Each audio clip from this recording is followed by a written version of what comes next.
பிரியமானவர்களே, இயேசு கிறிஸ்துவின் நாமத்தில் நான் உங்களை வாழ்த்துகிறேன். எப்படி இருக்கிறீங்க? ஒரு புது வருஷத்துக்குள்ளே வந்திருக்கிறோம். இந்த வருஷம் எப்படி இருக்குது? இயேசு கூட இருந்தால் நமக்கு எல்லா வருஷமும் நல்ல ஆசீர்வாதமான வருஷம். எல்லா நாளும் ஆசீர்வாதம், எல்லா நேரமும் ஆசீர்வாதம் தான். காரியம் இயேசு நம்ம கூட இருக்கணும், அதான் முக்கியம். அவர் தான் ஆசீர்வதிக்கிற ஆண்டவர், காலங்களை எல்லாம் கடந்தவர், காலங்களை தன் கரத்திற்குள்ளே வைத்திருக்கிறவர். அவர் கூட இருந்தால் நமக்கு போதும். ஆண்டவருடைய ஆசீர்வாதம் நம்மை தொடர்ந்து வந்து கொண்டே இருக்கும். அவர் என்ன வாக்கு கொடுத்தார்? கர்த்தர் உங்களை காக்கிறவர், நான் உன்னை பாதுகாப்பேன். எந்த தீங்கு, என்ன பிரச்சனை, என்ன போராட்டம் வந்தாலும் பயப்படாங்க, கர்த்தர் பாதுகாப்பார்.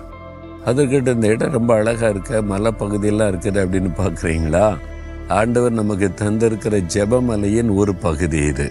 அந்த பகுதியில் தான் இருந்து கொண்டு உங்களோடு நான் பேசி கொண்டிருக்கிறேன். நான் இந்த ஜெபமலைக்கு வந்தால் இங்கே தான் ஜெபிக்க நான் வருவேன். தனியாக காலையில் அல்லது மாலை நேரத்தில் இந்த பகுதியில் உட்கார்ந்து தேவனோடு கூட பேசுவதற்கு ரொம்ப அருமையான ஒரு இடம்.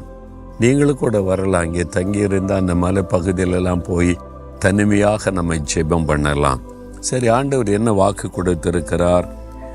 எரேமியா 30ஆம் அதிகாரம் 19ஆம் வசனத்தில் ஆண்டவர் சொல்லுகிறார், நான் அவர்களை வர்த்திக்க பண்ணுவேன், அவர்கள் குறுகி போவது இல்லை. உங்களை பார்த்து சொல்றார், என் பிள்ளைகளை நான் வர்த்திக்க பண்ணுவேன். அப்படின்னு என்ன அர்த்தம்? பெருக பண்ணுவேன் அப்படின்னு ஆண்டவர் சொல்றார். ஆண்டவர் பெருக பண்ணுகிற தேவன், நம்மை வர்த்திக்க பண்ணுகிற ஒரு தேவன். படிக்கிற பிள்ளைகளுக்கு ஞானம் பெருகணும், அப்போ படிப்பில் சிறந்து விளங்குவாங்க.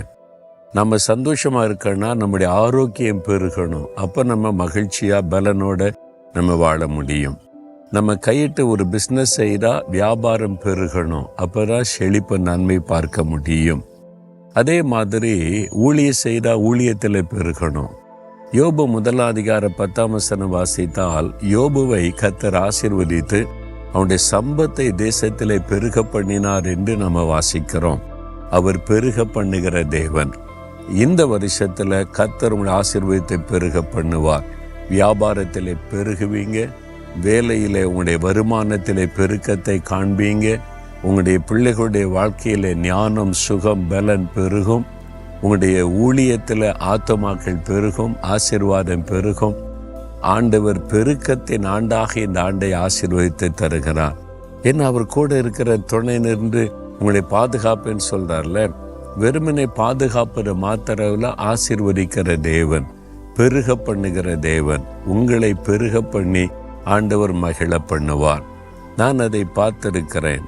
கொரோனா காலத்தில் நிறைய பேர் பாதிப்பு அப்படிதானே கேட்டோம். நான் சிலரோடு பேசினேன். அதில் பம்பாய் பட்டணத்திலேருந்து ஒரு பிஸ்னஸ் செய்கிற சகோதரர், அவர்கிட்ட கேட்டேன், நான் இந்த கொரோனா காலம் 2 வருஷமாக எல்லாம் முடங்கி போச்சு, இப்படி இருக்கீங்க பிரதர்னு கேட்டேன். பிரதர், இந்த காலத்தில் தான் எங்கள் வியாபாரத்தை கர்த்தர் பெருக பண்ணி இருக்கிறார். புது இடம்லாம் வாங்கியிருக்கிறோம், பிஸ்னஸ் பெருகி இருக்கிறாரு. எல்லாரும் குறுகி போனோம், பாதிக்கப்பட்டோன்றாங்க, நீங்கள் பெருகி இருக்கிறன்னு சொல்கிறீங்க.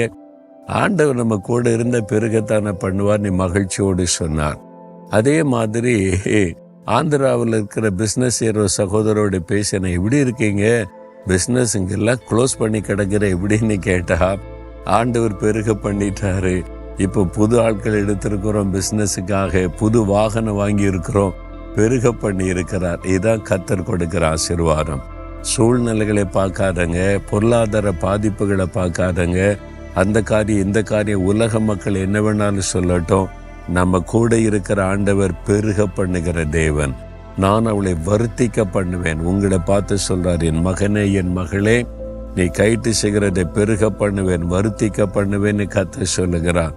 அது மாத்திரமல்ல, அப்போஸ்தலர் 9:31 சபைகள் வளர்ந்து பெருகிட்டான். ஊழி செய்றீங்களா? ஆத்துமாக்களை தேவன் உடைய சபையில பெருக பண்ணுவார். உடைய ஊழியத்தின் எல்லைகளை பெருக பண்ணுவார். அவருடைய கிருபையை பெருக பண்ணுவார், அபிஷேகத்தை பெருக பண்ணுவார், வல்லமையை பெருக பண்ணுவார். பெருக பண்ணுகிற தேவன். விசுவாசிக்கிறீங்களா? இது உங்களுக்கு தான் அப்படின்னு ஆண்டவர் இந்த வருஷம் நீர் என்னை பெருக பண்ணுவீர், நீர் வாக்கு கொடுத்தபடி வர்த்திக்க பண்ணுவீர், நான் விசுவாசிக்கிறேன்னு சொல்லுங்க. அப்படியே வல்லதுகரம் வைத்துங்க. ஆண்டவரே, இந்த வருடத்தில் நீர் வெறுமனை என் கூட இருந்து பாதுகாப்பீர்னு மட்டும்தான் நினைச்சேன். நீங்க என்னை பெருக பண்ணுகிற தேவன்னு சொல்லிட்டீங்க. நான் அதை விசுவாசிக்கிறேன்.